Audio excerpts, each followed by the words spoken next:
നമസ്തേ. ഓണത്തിന് മുന്നിൽ രണ്ട് ചിത്രങ്ങൾ. ഒരിടത്ത് ഇടപെടൽ, മറ്റൊരിടത്ത് കാത്തിരിപ്പ്. HIV ബാധിതരുടെ 1000 രൂപ എവിടെ? ഓണം വരുന്നു, വീടുകളിൽ ആഘോഷത്തിനുള്ള ഒരുക്കങ്ങൾ തുടങ്ങിക്കഴിഞ്ഞു. പക്ഷേ കേരളത്തിലെ ആയിരക്കണക്കിന് കുടുംബങ്ങൾക്ക് ഇത്തവണ ഓണം സന്തോഷത്തിൻ്റെതല്ല, മറിച്ച് സർക്കാർ സഹായത്തിനായുള്ള കാത്തിരിപ്പിൻ്റെതാണ്. ഒരു വശത്ത് മാസങ്ങളായി സർക്കാർ നൽകി വരുന്ന പ്രതിമാസ ധനസഹായം ലഭിക്കാതെ ജീവിതം മുന്നോട്ട് കൊണ്ടുപോകാൻ ബുദ്ധിമുട്ടുന്ന HIV ബാധിതർ, മറുവശത്ത് മാസങ്ങളായി ശമ്പളം മുടങ്ങിയ ആലപ്പുഴയിലെ കുടുംബശ്രീ ജീവനക്കാർക്ക് ഓണത്തിന് മുമ്പ് ആശ്വാസം എത്തിക്കാൻ കേന്ദ്രമന്ത്രി സുരേഷ് ഗോപി ഇടപെട്ട സംഭവം. ഇരു കൂട്ടരുടെയും പ്രശ്നം വ്യത്യസ്തമാണെങ്കിലും ഉയരുന്ന ചോദ്യം ഒന്നുതന്നെയാണ്: അർഹതപ്പെട്ട പണം ലഭിക്കാൻ ഒരു പാവപ്പെട്ട മനുഷ്യന് എത്രകാലം കാത്തിരിക്കണം? സംസ്ഥാനത്തെ HIV ബാധിതർക്ക് സർക്കാർ നൽകി വരുന്ന പ്രതിമാസ ധനസഹായം നിലച്ചിട്ട് മാസങ്ങളാകുന്നു. ഓണത്തിന് മുമ്പെങ്കിലും കുടിശ്ശിക ലഭിക്കുമെന്ന പ്രതീക്ഷയിലായിരുന്നു ആയിരക്കണക്കിന് രോഗികളുടെ ജീവിതമാണ് ഇതോടെ കടുത്ത പ്രതിസന്ധിയിലായിരിക്കുന്നത്. ഭരണതലത്തിലെ മെല്ലെപ്പോക്ക് തുടരുന്ന സാഹചര്യത്തിൽ മുഖ്യമന്ത്രി VD സതീശൻ ഈ വിഷയത്തിൽ അടിയന്തരമായി ഇടപെടണമെന്ന ആവശ്യവും ശക്തമാവുകയാണ്. സംസ്ഥാനത്ത് ആകെ 24,000-ഓളം HIV ബാധിതരാണ് ഉള്ളത്. ഇതിൽ എയ്ഡ്സ് കൺട്രോൾ സൊസൈറ്റിയിൽ ഔദ്യോഗികമായി രജിസ്റ്റർ ചെയ്ത 11,000 പേർക്കാണ് പ്രതിമാസം 1000 രൂപ വീതം സർക്കാർ ധനസഹായം നൽകി വരുന്നത്. 2024 ഏപ്രിൽ മുതലുള്ള സഹായമാണ് യാതൊരു മുന്നറിയിപ്പുമില്ലാതെ നിലവിൽ മുടങ്ങിയിരിക്കുന്നത്. HIV ബാധിതർക്കുള്ള ജീവൻ രക്ഷാ മരുന്നുകൾ മുടക്കം കൂടാതെ ആശുപത്രികളിൽ നിന്ന് ലഭിക്കുന്നുണ്ട് എന്നത് മാത്രമാണ് ഏക ആശ്വാസം. എന്നാൽ ഈ മരുന്നുകൾ കഴിക്കുമ്പോൾ അത്യാവശ്യമായ പോഷകാഹാരങ്ങൾ വാങ്ങാനും ആശുപത്രി യാത്രകൾക്കുമായി ഈ രോഗികൾ പൂർണ്ണമായും ആശ്രയിച്ചിരിക്കുന്നത് സർക്കാർ നൽകുന്ന ഈ 1000 രൂപയായിരുന്നു. ധനസഹായം മുടങ്ങിയത് ഇവരിൽ ഭൂരിഭാഗം പേരുടെയും ദൈനംദിന ജീവിതത്തെ വലിയ ദുരിതത്തിലാക്കിയിരിക്കുകയാണ്.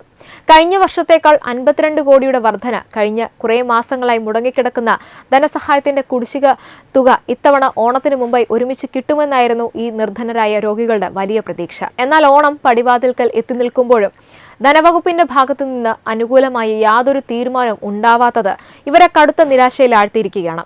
ഈ ഒരു ഗുരുതരമായ സാഹചര്യത്തിലാണ് മുഖ്യമന്ത്രി VD സതീശന്റെ അടിയന്തര ഇടപെടൽ അനിവാര്യമാകുന്നത്. സമൂഹത്തിൽ ഏറെ പാർശ്വവൽക്കരിക്കപ്പെട്ടതും തങ്ങളുടെ ശബ്ദം പുറത്തു കേൾപ്പിക്കാൻ ഭയപ്പെടുന്നവരുമായ ഒരു വിഭാഗത്തിന്റെ ജീവൻമരണ പ്രശ്നമാണ് ഇതെന്ന് എല്ലാവരും പറയുന്നു. മുഖ്യമന്ത്രി നേരിട്ട് ഇടപെട്ട് ധനവകുപ്പിന് കർശന നിർദ്ദേശം നൽകിയാൽ മാത്രമേ ഈ ഒരു പ്രതിസന്ധിക്ക് വേഗത്തിൽ പരിഹാരമുണ്ടാവുകയുള്ളൂ. സാമ്പത്തിക പ്രതിസന്ധിയുടെ പേര് പറഞ്ഞ് പാവപ്പെട്ട രോഗികളുടെ ആനുകൂല്യങ്ങൾ തടഞ്ഞുവെക്കുന്നൊരു നടപടി സർക്കാരിന്റെ പ്രതിച്ഛായയെ തന്നെ ബാധിക്കുന്നതാണ്. ഭരണത്തലവൻ എന്ന നിലയിൽ VD സതീശൻ അടിയന്തര പ്രാധാന്യത്തോടുള്ള ഈ ഫയൽ തീർപ്പാക്കൽ മുൻകൈ എടുക്കണം. ദുർബല വിഭാഗങ്ങളോടുള്ള സർക്കാരിന്റെ കരുതലാണ് ഇത്തരം ഘട്ടങ്ങളിൽ തെളിയിക്കപ്പെടേണ്ടത്. അതേസമയം ധനസഹായ വിതരണത്തിൽ കടുത്ത അനിശ്ചിതത്വം നിലനിൽക്കെ പ്രശ്നപരിഹാരത്തിനായി ആരോഗ്യവകുപ്പ് ധനവകുപ്പിന് ഔദ്യോഗികമായി കത്തയച്ചിട്ടുണ്ട്. എയ്ഡ്സ് കൺട്രോൾ സൊസൈറ്റി വഴി വിതരണം ചെയ്യുന്ന ഈ സഹായം മാസങ്ങളായി ലഭിക്കാത്ത സാഹചര്യത്തിൽ ആരോഗ്യമന്ത്രിയുടെ ഓഫീസ് സൊസൈറ്റിയോട് അടിയന്തര റിപ്പോർട്ടും തേടിയിരുന്നു. ഓഹരി വിപണി റിപ്പോർട്ടുകൾ സർക്കാർ ആവശ്യമായ ഫണ്ട് അനുവദിച്ചാൽ ഉടൻ തന്നെ രോഗികൾക്കുള്ള ആനുകൂല്യ വിതരണം നടത്താമെന്നാണ് എയ്ഡ്സ് കൺട്രോൾ സൊസൈറ്റി ആരോഗ്യമന്ത്രിയുടെ ഓഫീസിന് നൽകിയ റിപ്പോർട്ടിൽ വ്യക്തമാക്കിയിട്ടുള്ളത്. സർക്കാരിൽ നിന്ന് പണം ലഭ്യമാകുന്നതിന് അനുസരിച്ച് മാത്രമാണ് മുൻകാലങ്ങളിലും വിതരണം നടത്താറുള്ളതെന്നും സൊസൈറ്റി അധികൃതർ ചൂണ്ടിക്കാട്ടുന്നു. എയ്ഡ്സ് കൺട്രോൾ സൊസൈറ്റിയുടെ ഈ വിശദീകരണത്തിന്റെ അടിസ്ഥാനത്തിലാണ് ഫണ്ട് ആവശ്യപ്പെട്ടുകൊണ്ട് ആരോഗ്യവകുപ്പ് ഇപ്പോൾ ധനവകുപ്പിനെ സമീപിച്ചിരിക്കുന്നത്. എന്നാൽ സംസ്ഥാനം നേരിടുന്ന സാമ്പത്തിക ഞെരുക്കം ചൂണ്ടിക്കാട്ടി ധനവകുപ്പ് ഫയൽ വീണ്ടും നീട്ടിക്കൊണ്ടു പോകുമോ എന്ന ഭയം രോഗികൾക്കിടയിലുണ്ട്. വകുപ്പുകൾ തമ്മിലുള്ള ഈ ആശയക്കുഴപ്പത്തിൽ ഇരകളാക്കപ്പെടുന്നത് നിസ്സഹായരായ മനുഷ്യരാണ്. സമൂഹത്തിന്റെ മുഖ്യധാരയിൽ നിന്ന് പലപ്പോഴും മാറ്റി നിർത്തപ്പെടുന്ന ഈ രോഗികൾക്ക് സർക്കാരിന്റെ താങ്ങും തണലും അത്യന്താപേക്ഷിതമാണ്. അതുകൊണ്ട് തന്നെ മുഖ്യമന്ത്രി VD സതീശൻ ഈ വിഷയം വളരെ ഗൗരവമായി ഏറ്റെടുക്കുകയും അടിയന്തരമായി ഫണ്ട് അനുവദിക്കാൻ ധനവകുപ്പിന് നിർദ്ദേശം നൽകുകയും വേണം. കുടിശ്ശികയായ തുക ഓണത്തിന് മുമ്പ് തന്നെ രോഗികളുടെ കൈകളിൽ എത്തിക്കാൻ മുഖ്യമന്ത്രിയുടെ ഭാഗത്തു നിന്ന് അനുകമ്പാപൂർണമായ നടപടി ഉണ്ടാകുമെന്നാണ് ഇവരുടെ പ്രതീക്ഷ. ഇതിനിടെയാണ് ആലപ്പുഴയിലെ കുടുംബശ്രീ ജീവനക്കാരുടെ സംഭവം ശ്രദ്ധ നേടുന്നത്. ടൂറിസം വകുപ്പിന് കീഴിൽ ജോലി ചെയ്യുന്ന കുടുംബശ്രീ ജീവനക്കാർക്ക് 4-5 മാസമായി ശമ്പളം ലഭിച്ചിരുന്നില്ല. ഓണം അടുത്തിട്ടും ശമ്പളം ലഭിക്കാത്തതോടെ അവരുടെ കുടുംബങ്ങളും കടുത്ത പ്രതിസന്ധിയിലായിരുന്നു. ഈ സാഹചര്യത്തിലാണ് കേന്ദ്രമന്ത്രി സുരേഷ് ഗോപി വിഷയത്തിൽ ഇടപെട്ടത്. സാങ്കേതിക തടസ്സങ്ങൾ നീളുകയാണെങ്കിൽ സ്വന്തം അക്കൗണ്ടിൽ നിന്ന് 32 ലക്ഷം രൂപ മുൻകൂറായി നൽകി ശമ്പള കുടിശ്ശിക തീർക്കാൻ തയ്യാറാണെന്ന് അദ്ദേഹം അറിയിച്ചിരുന്നു. ജീവനക്കാരുടെ അക്കൗണ്ട് വിവരങ്ങൾക്കായി തന്റെ ഓഫീസ് മുഖേന നിരന്തരം ബന്ധപ്പെട്ടതായും പിന്നീട് ആലപ്പുഴ ജില്ലാ കളക്ടറെ നേരിട്ട് വിളിച്ച് സംസാരിച്ചതായും അദ്ദേഹം വ്യക്തമാക്കി. തുടർന്ന് സർക്കാർ വിഷയത്തിൽ അടിയന്തരമായി ഇടപെട്ടെന്നും തുക അനുവദിച്ചെന്നും ടൂറിസം ഡയറക്ടറുടെ റിപ്പോർട്ടിന്റെ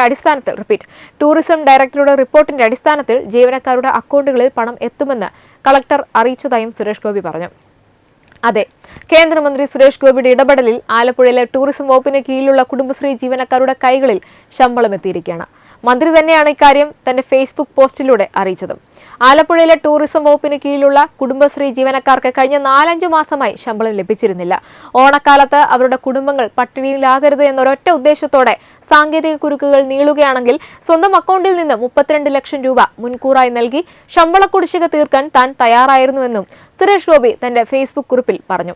തന്റെ ഓഫീസ് മുഖേന നിരന്തരം ജീവനക്കാരുടെ അക്കൗണ്ട് വിവരങ്ങൾക്കായി ബന്ധപ്പെട്ടുകൊണ്ടിരുന്നുവെന്നും ഒടുവിൽ ആലപ്പുഴ ജില്ലാ കളക്ടറെ നേരിട്ട് വിളിച്ച് സംസാരിക്കുകയായിരുന്നുവെന്നും അദ്ദേഹം പറഞ്ഞു. തുടർന്ന് സർക്കാർ വിഷയത്തിൽ അടിയന്തരമായി ഇടപെട്ടുവെന്നും തുക അനുവദിച്ചതായും ടൂറിസം ഡയറക്ടറുടെ റിപ്പോർട്ട് പ്രകാരം വൈകുന്നേരത്തിനകം ജീവനക്കാരുടെ കൈകളിൽ പണം എത്തിക്കുമെന്നും കളക്ടർ അറിയിച്ചതായും സുരേഷ് ഗോപി കഴിഞ്ഞ ദിവസം പറഞ്ഞു. ഞാൻ തന്നെ പണം നൽകണമെന്ന വാശിയൊന്നും എനിക്കില്ല. ആര് നൽകി എന്നതിലല്ല, അർഹതപ്പെട്ട ആ പാവം തൊഴിലാളികളുടെ കൈകളിൽ ഈ ഓണക്കാലത്ത് അവരുടെ അധ്വാനത്തിന്റെ ഫലം കൃത്യമായി എത്തിയോ എന്നതിലാണ് തന്റെ ഏറ്റവും വലിയ സന്തോഷമെന്നും കുടുംബശ്രീ ജീവനക്കാർ സന്തോഷത്തോടെ ഓണം ഉണ്ണുമെന്നും അദ്ദേഹം കൂട്ടിച്ചേർത്തു. അദ്ദേഹത്തിന്റെ ആ ഫേസ്ബുക്ക് പോസ്റ്റ് ഉണ്ട്, അതൊന്ന് വായിക്കാം. ആലപ്പുഴയിലെ ടൂറിസം വകുപ്പിന് കീഴിലുള്ള കുടുംബശ്രീ ജീവനക്കാർക്ക് കഴിഞ്ഞ 4-5 മാസമായി ശമ്പളം ലഭിച്ചിരുന്നില്ല. ഓണക്കാലത്ത് അവരുടെ കുടുംബങ്ങൾ പട്ടിണിയിലാകരുത് എന്ന ഒരൊറ്റ ഉദ്ദേശത്തോടെ സാങ്കേതിക കുരുക്കുകൾ നീളുകയാണെങ്കിൽ സ്വന്തം അക്കൗണ്ടിൽ നിന്ന് 32 ലക്ഷം രൂപ മുൻകൂറായി നൽകി ശമ്പള കുടിശ്ശിക തീർക്കാൻ ഞാൻ തയ്യാറായിരുന്നു. ആലപ്പുഴയിലെ മീറ്റിംഗ് കഴിഞ്ഞ് കൊല്ലത്തേക്ക് പോകുന്ന വഴിയിൽ എന്റെ ഓഫീസ് മുഖേന നിരന്തരം അവരുടെ അക്കൗണ്ട് വിവരങ്ങൾക്കായി ബന്ധപ്പെട്ടുകൊണ്ടിരുന്നു. ഒടുവിൽ 1 മണിയോടെ ആലപ്പുഴ ജില്ലാ കളക്ടറെ ഞാൻ നേരിട്ട് വിളിച്ച് സംസാരിച്ചു. തുടർന്ന് സർക്കാർ വിഷയത്തിൽ അടിയന്തരമായി ഇടപെട്ടുവെന്നും തുക അനുവദിച്ചതായും ടൂറിസം ഡയറക്ടറുടെ റിപ്പോർട്ട് പ്രകാരം വൈകുന്നേരത്തിനകം ജീവനക്കാരുടെ കൈകളിൽ പണം എത്തിക്കുമെന്നും കളക്ടർ എന്നെ അറിയിച്ചു. ഞാൻ തന്നെ പണം നൽകണമെന്ന വാശിയൊന്നും എനിക്കില്ല. ആര് നൽകി എന്നതിലല്ല, അർഹതപ്പെട്ട ആ പാവം തൊഴിലാളികളുടെ കൈകളിൽ ഈ ഓണക്കാലത്ത് അവരുടെ അധ്വാനത്തിന്റെ ഫലം കൃത്യമായി എത്തിയോ എന്നതിലാണ് എന്റെ ഏറ്റവും വലിയ സന്തോഷം. ട്രഷറിയിലെ ബുദ്ധിമുട്ടുകളും ഭരണപരമായ സമ്മർദ്ദങ്ങളും മനസ്സിലാക്കാവുന്നതേ ഉള്ളൂ. ആരെയും കുറ്റപ്പെടുത്തുന്നില്ല, പക്ഷേ ആരും ഈ ഓണത്തിന് പട്ടിണി കിടക്കാൻ പാടില്ല. പ്രശ്നം പരിഹരിക്കപ്പെട്ടു, അവർ സന്തോഷത്തോടെ ഓണം ഉണ്ണണം. ഇങ്ങനെയാണ് അദ്ദേഹത്തിന്റെ ഫേസ്ബുക്ക് കുറിപ്പ് അവസാനിക്കുന്നത്. എന്തായാലും ഓണം എന്നത് ആഘോഷത്തിന്റെ പേര് മാത്രമല്ല, ഒരാളും പട്ടിണിയാകരുത്, ഒരാളും ഒറ്റപ്പെടരുത് എന്ന സാമൂഹിക ഉത്തരവാദിത്വത്തിന്റെ ഓർമ്മപ്പെടുത്തൽ കൂടിയാണ്. ആലപ്പുഴയിലെ കുടുംബശ്രീ ജീവനക്കാർക്ക് ശമ്പളം ലഭിച്ചതുപോലെ മാസങ്ങളായി കാത്തിരിക്കുന്ന HIV ബാധിതർക്കും അവരുടെ അർഹതപ്പെട്ട ധനസഹായം ലഭിക്കേണ്ടതുണ്ട്. ഇവിടെ രാഷ്ട്രീയത്തിന്റെ നിറമോ ആരുടെ ഇടപെടലാണെന്നതോ രണ്ടാമത്തെ കാര്യമാണ്. പ്രധാനപ്പെട്ടത് സഹായം അർഹിക്കുന്ന മനുഷ്യന്റെ കൈകളിൽ അത് സമയത്ത് എത്തുന്നുണ്ടോ എന്നതാണ്. അതുകൊണ്ട് തന്നെ സംസ്ഥാന സർക്കാർ ഈ വിഷയത്തിൽ ഇനി കാലതാമസം വരുത്തരുത്. ആരോഗ്യവകുപ്പും ധനവകുപ്പും തമ്മിലുള്ള നടപടിക്രമങ്ങൾ എത്രയും വേഗം പൂർത്തിയാക്കി കുടിശ്ശിക അനുവദിക്കണം. ഭരണതലത്തിൽ ആവശ്യമായ ഇടപെടൽ നടത്തി ഈ ഫയലിന് അടിയന്തര പരിഹാരം കണ്ടെത്തണം. ഈ ഓണത്തിന് ആരും പട്ടിണിയിലാകരുത്. അർഹതപ്പെട്ട ആനുകൂല്യത്തിനായി ഒരു രോഗിക്കും ഇനിയും കാത്തിരിക്കേണ്ടി വരരുത്. നിങ്ങൾക്കും ഈ വിഷയത്തിൽ സർക്കാരിന്റെ അടിയന്തര ഇടപെടൽ ആവശ്യമാണ് എന്ന് തോന്നുന്നുവെങ്കിൽ ഈ വാർത്ത പരമാവധി പങ്കുവയ്ക്കുക.